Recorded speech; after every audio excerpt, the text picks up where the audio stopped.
ఈరోజు దేశవ్యాప్తంగా ఎంతోమంది ఏమండి ప్రవీణ్ పగడాల గారి పేరును మనము వింటూ ఉన్నాం.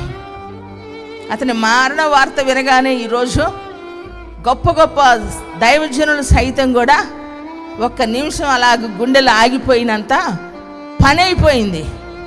ఏం తప్పు చేసి ఏమి అన్యాయము చేసండి, తను బ్రతుకుచు 10 మందిని బ్రతికిస్తూ ఉన్నాడు.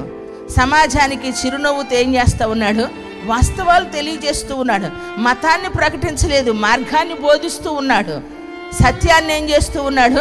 అసత్యం చేత సత్యాన్ని అడ్డగించి మనుషుల యొక్క దుర్నీతి నుంచి మనుషులు విడిపించబడేదానికి ఒక మంచిని బోధిస్తూ ఉన్నటువంటి వ్యక్తిని కర్కశంగా నిర్దాక్షిణంగా ఏమండి అన్యాయపు తీర్పు తీర్చి అదిరించి బెదిరించి అతని శాశ్వతంగా ఈ లోకంలో లేకుండా చేశారు. ప్రియులారా, ఆలోచించండి. యేసుప్రభు వారు లేకపోతే సువార్త ప్రకటించబడకుండా మూసివేయబడిద్ది అనుకున్నారు. యోహాను చంపివేస్తే ఏమని ఇంకెవరు నిలబడటానికి ధైర్యం చేయరు అనుకున్నారు.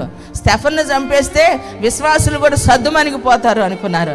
కానీ ప్రపంచానికి దేవుడు ఉజ్జీవాన్ని తీసుకొచ్చాడు వారి మరణాలు. చప్పట్లు కొట్టి దేవుడిని స్తుతిద్దామా ప్రియులారా?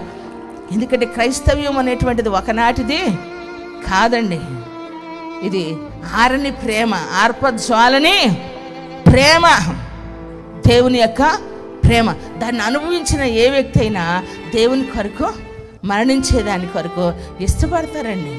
ఇష్టంగా సమాధిలోనికి వెళ్ళటానికి వెనుకాడటం లేదు.